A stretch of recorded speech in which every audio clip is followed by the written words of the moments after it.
Would you rather that we be allies with Iran than Israel? Yes, sure. Um, I think allying with Israel is one of the most fascist and dangerous actions the U.S. could take. okay. And what makes that fascist versus allying with Iran? Because Iran isn't fascist. And you studying political ideologies, you understand what fascism is, and it is not Iran. Meanwhile, I want to conclude this editorial with this message to the late Supreme Leader. پدر سگ خاک به سرت بسوز تو جهنم. Rowan. Couldn't have put it better myself, Rita. James, don't you agree? I A little mean, bit I'm of gibberish absolutely... Persian. I don't have anything more to add to that. That's it. The Iranian people, what are you hearing from them tonight? We know they're celebrating. What's the feeling? It's an incredible dissonance that they had to choose war over a regime, but they were willing to do it. Thank you, Donald Trump. Thank you, Benjamin Netanyahu. Thank you, America. It's not death to America after they killed the leader. The Americans and the Israelis did it. It's not death to Israel and death to America. It's thank you. It's a new day dawning, but very early days. Very, very early days. So we'll have to see what comes. But it's the Iranian people that have been telling me over and over and over again, we want this. We're not regimists. We're not Islamic. I don't even say, oh my God, to my Iranian friends because they don't want God to. So we need to talk about this because the reaction we're seeing right now is honestly unbelievable. Democrats are on TV right now and acting like somebody just canceled their favorite Netflix show, crying and whining because President Trump, working with Israel, took out the supreme leader of Iran.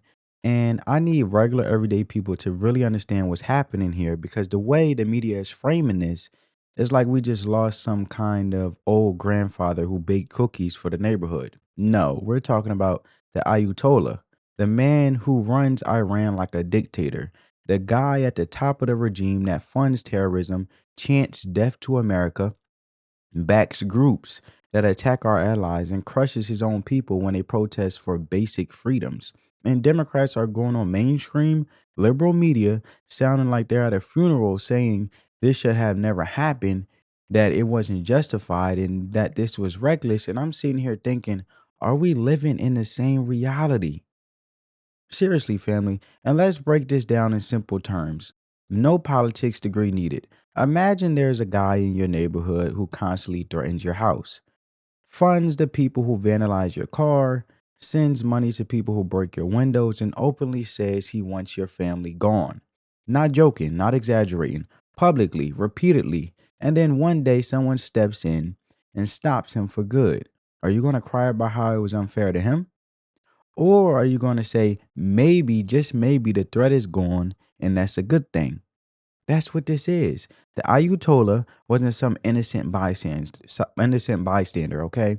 He was the head of a regime that suppresses women for not wearing the right clothes, quote unquote, right clothes, jails journalists for speaking out, and punishes people for wanting basic freedom like we have here in America.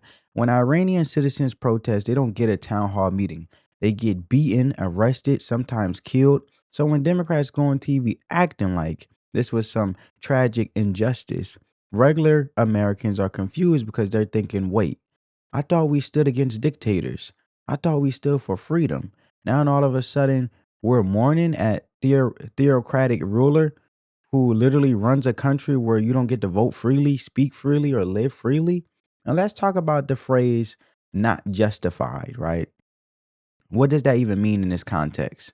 If someone is actively funding attacks against your allies, threatening your country, destabilizing entire regions, at what point does self-defense kick in? Because that's what this comes down to. Countries, just like people, have a right to defend themselves. If somebody is constantly winding up to punch you, at some point you don't wait for the punch to land, you block it, you stop it, you neutralize the threat.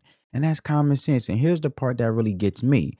They're framing this like Trump just woke up bored and said, let's cause chaos. That's not how this works. These decisions involve intelligence, strategy, coordination with allies. Israel has been dealing with Iran-backed threats for decades. Rockets, proxies, constant tension. So when people say this was reckless, I want them to explain what the alternative is. Just let the threats keep building? Just hope the regime changes his mind? That's like ignoring a leak in your roof because you're scared of the repair bill and then acting shocked when your whole ceiling collapses. At some point, leadership means making hard calls. And let's talk about freeing the people of Iran, because that's another thing Democrats are brushing past. The Iranian people are not their government, just like we aren't our politicians. There have been massive protests inside Iran against the regime. Women literally risking their lives for basic rights. Young people demanding change. The Ayatollah wasn't some beloved democratic leader. He ruled their religious authority and force. So when the top of that system is removed, that's not automatically some global tragedy. For many inside that country, it could mean opportunity. It could mean a crack in the wall. But instead of even acknowledging that possibility, Democrats jump to the condemning the action and sounding sympathetic to the regime. And regular Americans are looking at this like, whose side are you on? Because this isn't complicated at all. You don't have to be a foreign policy expert. If someone openly funds groups that chant death to America, maybe that someone is not your friend. Maybe that someone is not a victim. And I know some people are going to say, well, what about escalation? What about consequences? Of course, there are consequences. There are always consequences in global politics. But pretending that doing nothing has no consequences is naive. Weakness has consequences too. Ignoring threats has consequences too. We've seen that movie before. So when Democrats act like the only moral position is outrage at Trump, they're missing the bigger picture. Or maybe they're ignoring it on purpose because admitting he made a strong move will break the narrative they've been selling for years. And that's what this really feels like. Not genuine concern for global stability, but reflexive opposition. Because if Trump does it, it must be wrong, right? And even if it removes a hostile leader, even if it potentially weakens a regime that oppresses its own people, even if it strengthens an ally like Israel, and regular people are tired of that. They're tired of watching politicians twist themselves into knots just to avoid giving credit where it's due. You don't have to like Trump's personality. You don't have to like his tweets.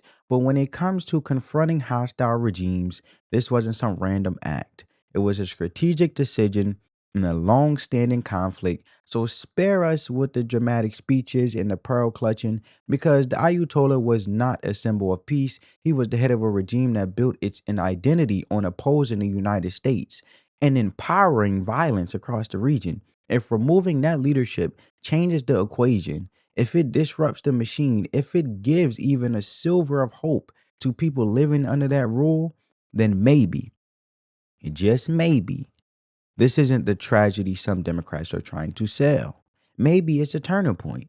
And instead of crying on cable news, maybe the conversation should be about what comes next and how to support stability and real freedom in the region. Because at the end of the day, this isn't about feelings, it's about reality. And the reality is simple. When you remove a threat, you make space for something different. What fills that space depends on leadership. But pretending the threat wasn't real in the first place, that's not serious.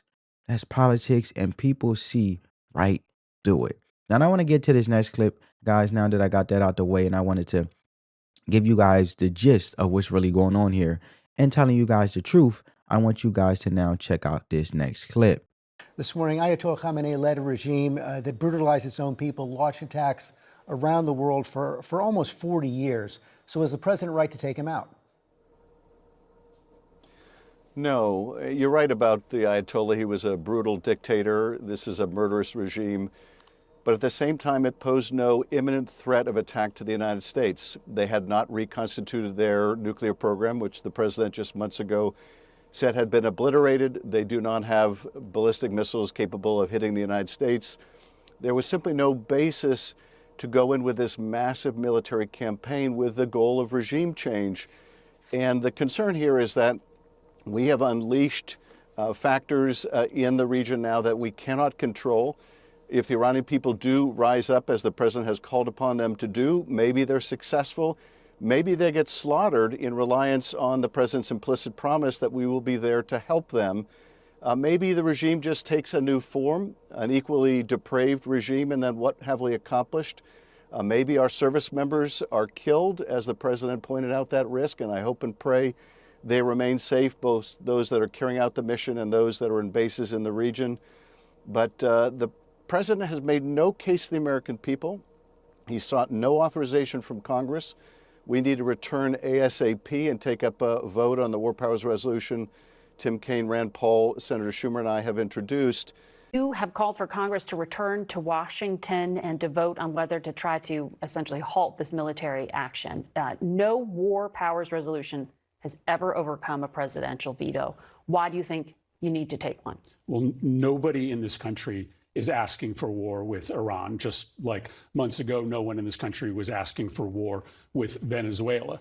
This president is intentionally tanking our economy. He's the most corrupt president in the history of our nation, and Americans want him to focus on the crises here at home. Instead, he is busy getting us involved in quagmires overseas that already are becoming deadly to American soldiers. This is a disaster. It is illegal. And the president is obligated under the Constitution to come to Congress and ask for an authorization of military force. He wouldn't get that authorization if he asked for it. Congress wouldn't vote to give him the permission to do it, but he's obligated to come to Congress.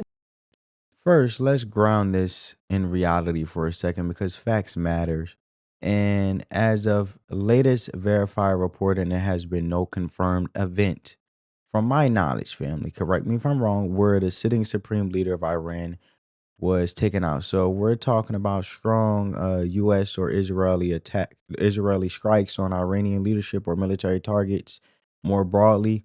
That's the lane where real world facts actually exist. And now with that clear, let's talk about why John Fetterman would be going at his own party over something like this, because this actually makes a lot of logical sense when you understand who he is and how he's been moving. Fetterman has been one of the most openly pro-Israel Democrats in the Senate, period. After the October 7th Hamas attacks, he didn't waffle, he didn't play word games, he didn't try to split the baby, he was blunt. Israel has a right to defend itself. He's backed military aid, he's pushed back hard on members of his own party, calling for immediate ceasefires without conditions, and he's criticized Democrats who he thinks are being soft on groups backed by Iran. So if there were a major strike on Iranian leadership tied to terrorism or regional attacks, it would be completely consistent with Fetterman's track record for him to say, why are we acting like the aggressor here is the victim? And this is where the common sense comes in. Fetterman's frustration isn't complicated ideology. It's about what he sees as clarity versus confusion. And from his perspective, Iran's regime funds and arms proxy groups like Hezbollah and Hamas. And that's not a conspiracy theory. That's documented U.S. intelligence consensus and bipartisan foreign policy assessment for years.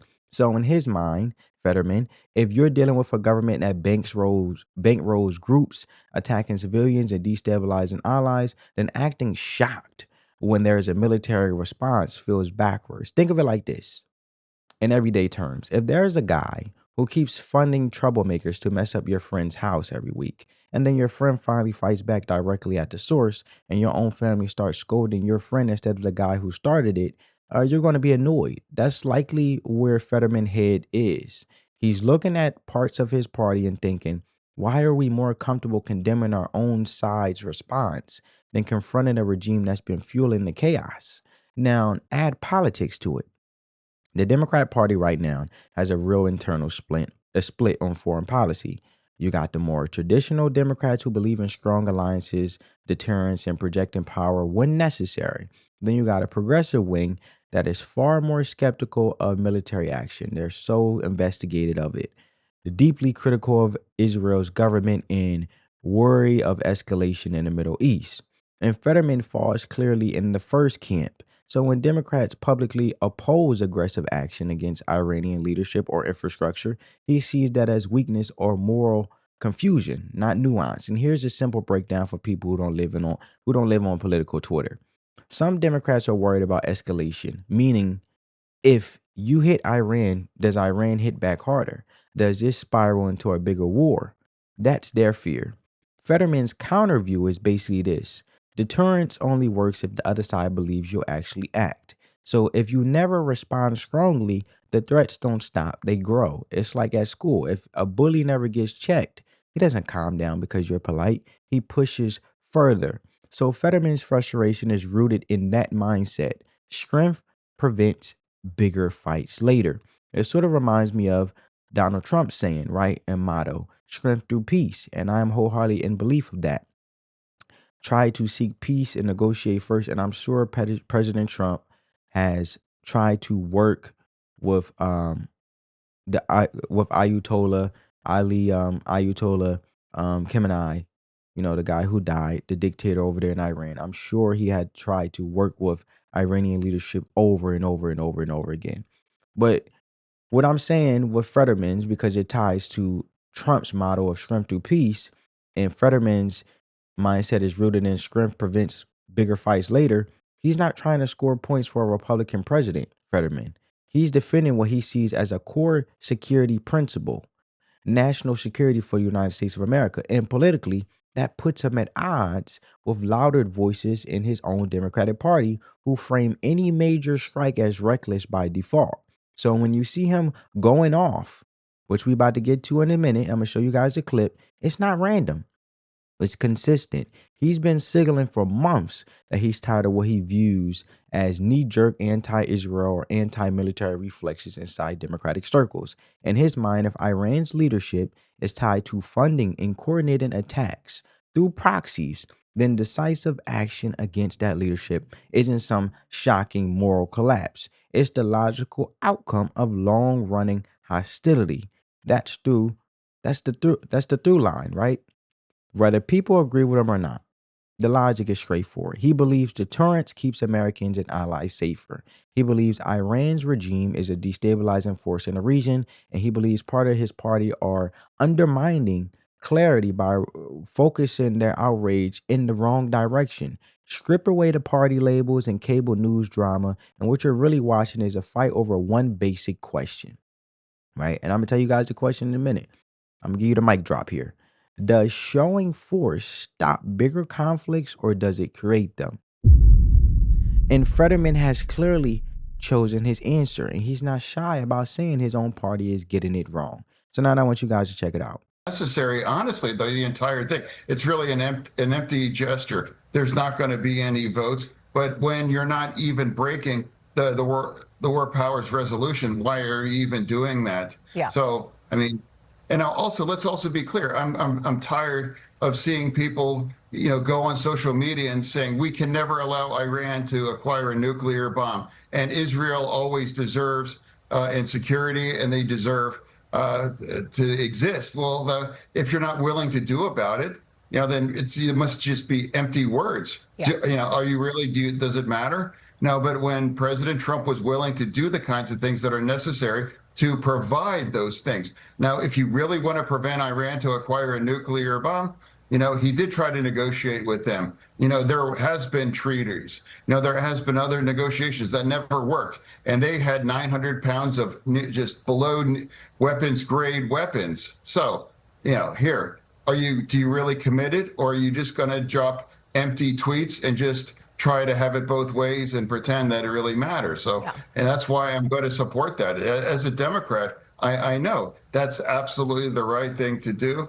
And so for me right now, the world is better. And now China and Russia are now condemning that. You know, China is buying the Iranian oil, and that's how Iran underwrites the proxies and that regime. Yeah. So, and they also, China is going to sell them their hypersonic missiles that would be aimed right at American ships too. Very important point ahead of the president's trip to Beijing, by the way. Senator. How can't you celebrate that the Iranian leadership has been eliminated? Yeah.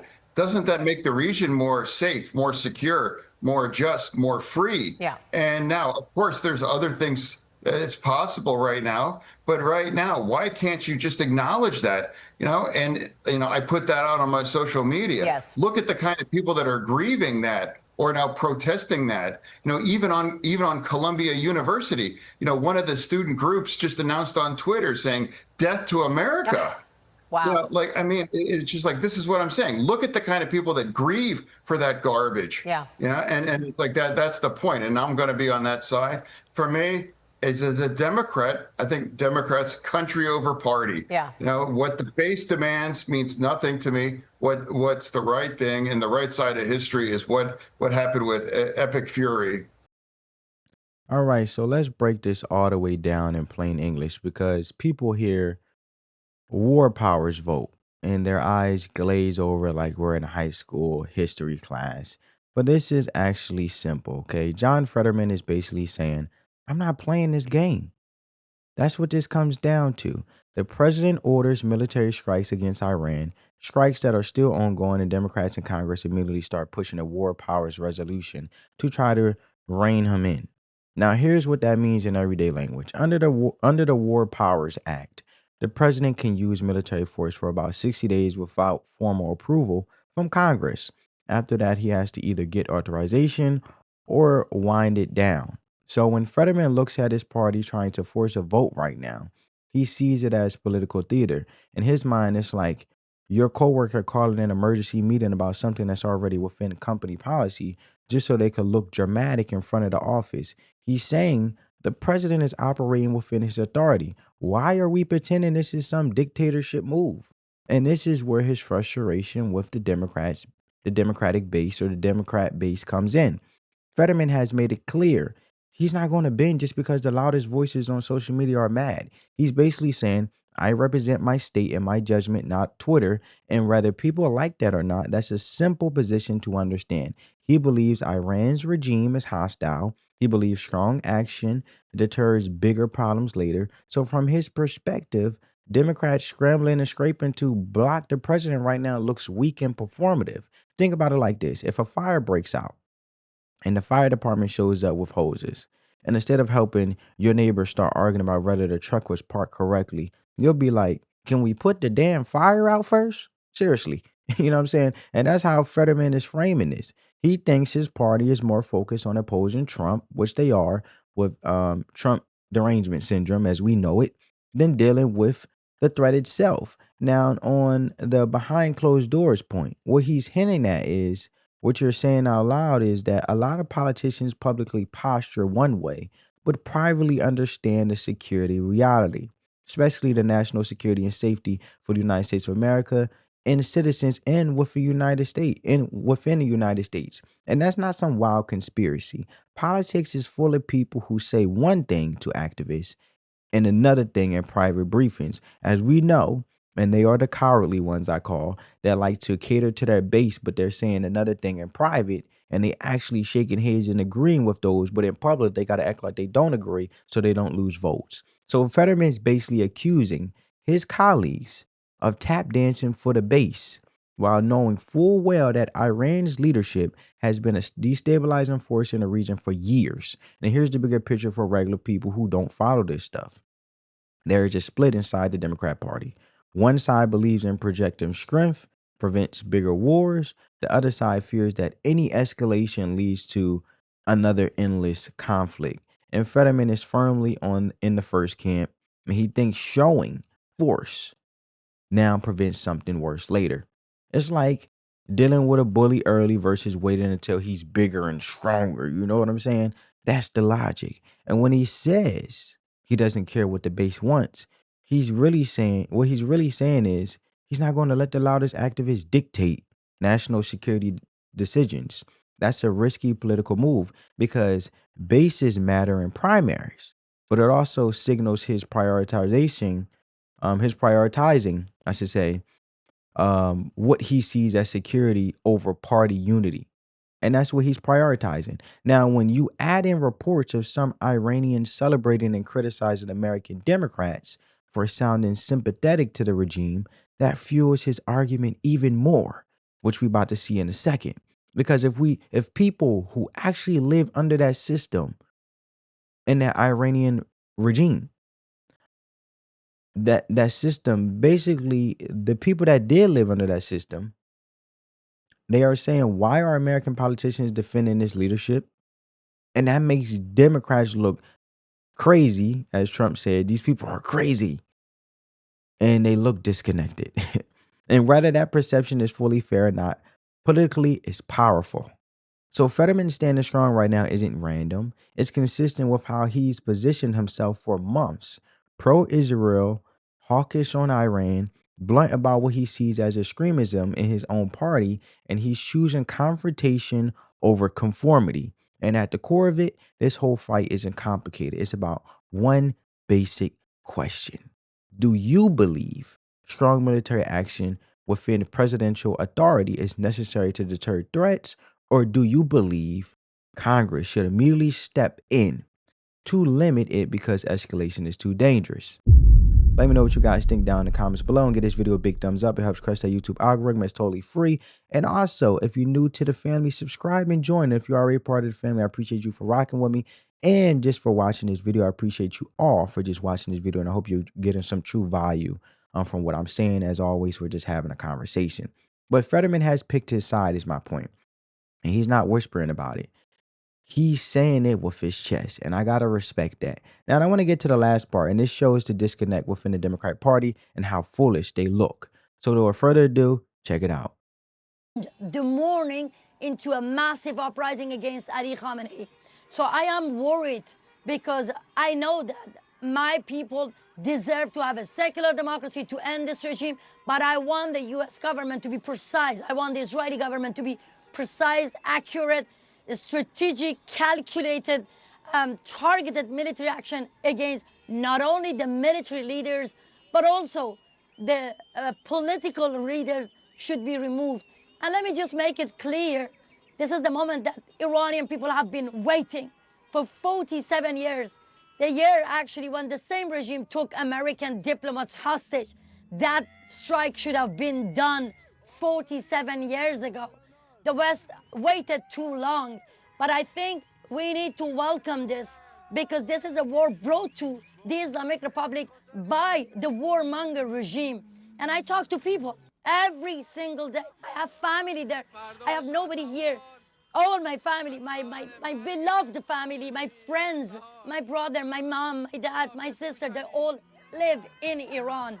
But now this is the moment. If we want to reduce the risk, if we want to end endless war in the region, we have to end the Islamic Republic. The root cause of chaos, the root cause of misery, the root cause of mayhem.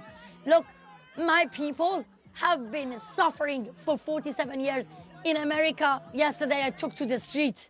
My sisters, I hugged every single Americans because I was heartbroken when I saw Mamdani, the Mayor Mamdani's tweet sympathizing with the Islamic Republic, no single word condemning the massacre.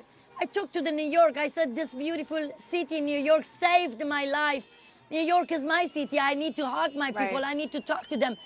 Left people, right people, Trump supporters, the Democrats, they all hugged me. When it comes to support the lives of innocent people, America is united. The time has come for politicians, Republicans, Democrats, to be united for human rights, for global security. Well, on that, Moj, the American political leaders are not united. You heard Masih talk about the tweet from the New York mayor.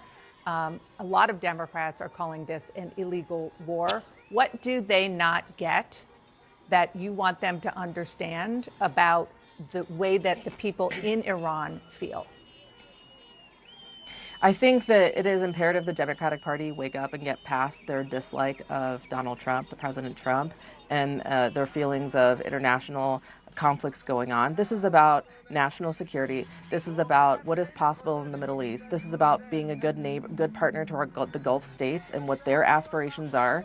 This is about supporting the people of Venezuela. This is about dismembering our relationship with, or not dismembering, but resetting our relationship with China. Right now, 55% of the oil production that Iran produces goes to China despite sanctions. You want to support the people of Ukraine, you want to end that war, you have to, there is no getting around dismembering this Islamic Republic. It is non-negotiable. It is not a want to have, it is a have to have, and it's not just for the Iranian people. I think you have to trust the Iranian people. We know this government better than anyone else. When you dismember and decapitate this regime, you are going to see a change in the Middle East, in Venezuela, in China, in Ukraine. And I think, quite frankly, their ideology has really, it's caused a lot of problems for us worldwide. We need to take it seriously. And I think at this point, we have a tremendous opportunity. This will be like ending the Soviet Union, the Berlin Wall. This is a transformational moment for humankind, for security. And as an American, this is in our interest to complete it. So I am a Democrat. I have been a huge Democrat. I am incredibly disappointed with my party. I do not see myself in them in this moment. Moj and Masi, thank you both for being here. Wow. She do not see herself within her own party. Yo. That tells you right there. The Democrat Party is obliterated. In Trump words. I love when he go in that speech. But let's really zoom out and look at what's happening, because people keep trying to spin it like there's some massive civil war going on that just isn't reality, okay? The overwhelming majority of people who support Trump understand something very basic. If you want America to stay strong, you don't retreat from the world. You don't curl up in a ball and hope bad actors leave you alone. You stay dominant. You protect your interests. And sometimes that means making hard calls. That does not mean we launch some ground invasion. It does not mean we're trying to occupy another country for 20 years. It means targeted action. And yes, we've already heard reports that we lost American servicemen. And thank you to all my servicemen and servicewomen, which is tragic in itself that we have lost American servicemen. No one wants to celebrate that, and no one celebrates that. That's somebody's son, somebody's daughter, somebody's parent. And the president literally warned that escalation could cause lives. And that's the reality of military conflict. It's ugly, it's serious. But here's where the hypocrisy kicks in. And this is what people are picking up on. Democrats constantly say they stand for human rights, democracy, women's freedom, free speech, all of it. Look at Maduro. They put a $20 million or $20,000 bounty or $15,000 bounty. They put a bounty on Maduro, the Democrats, but they never executed and get in Maduro. Trump did it within 1 year, right? The same thing with Iran and this whole Iranian regime. The Democrats said it must be stopped to save the people in Israel, the Iranians. They called for it. Obama actually sent money to actually help the Iranian regime to be more powerful instead of in stopping it. But the very thing is, my point is, the Democrats said that there should be unity and we should help others in global security, and the Iranian regime should stop. Within a year, Trump stopped it like that.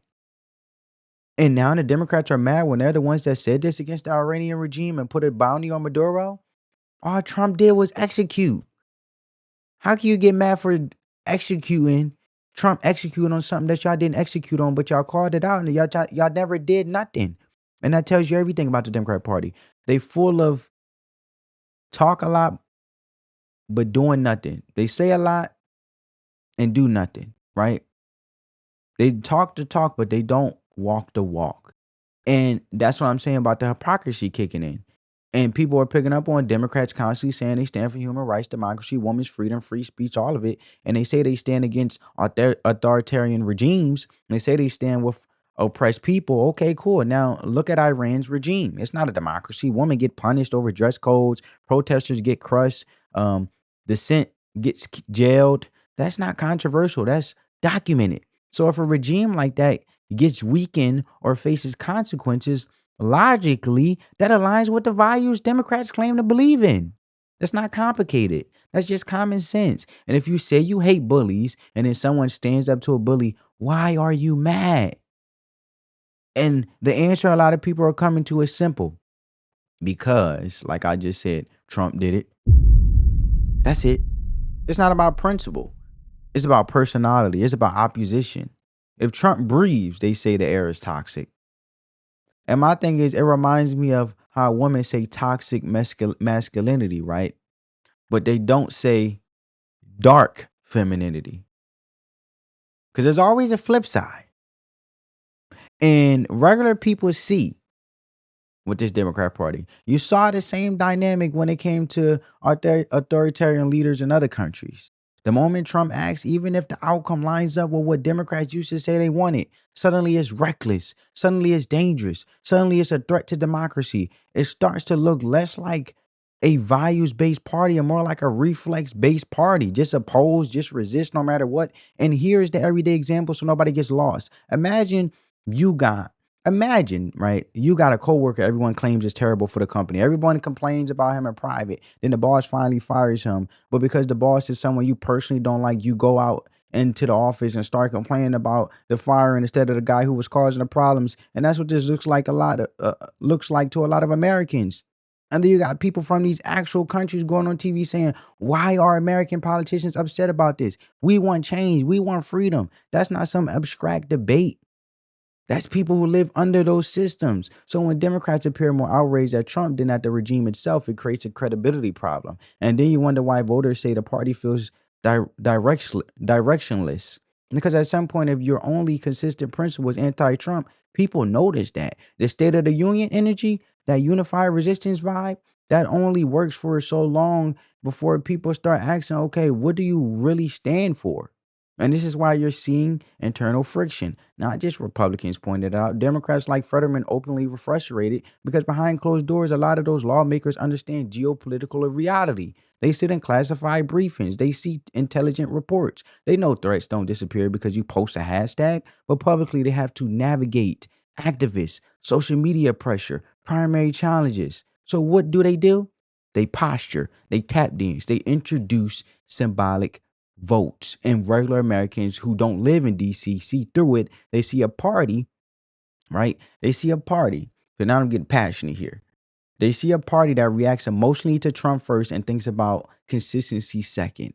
And when you say you're about democracy and freedom, but look visibly upset when a hard-line regime faces consequences, people are going to question whether you hate authoritarianism or just hate Trump. And that's the tension, that's the conflict, and that's why this moment feels bigger than just one strike or one vote. It's exposing what the core operating system of a party really is. So yeah, let me know what you guys think. Like, comment, subscribe, and all that. I'll catch you in the next one. On that note, family, peace.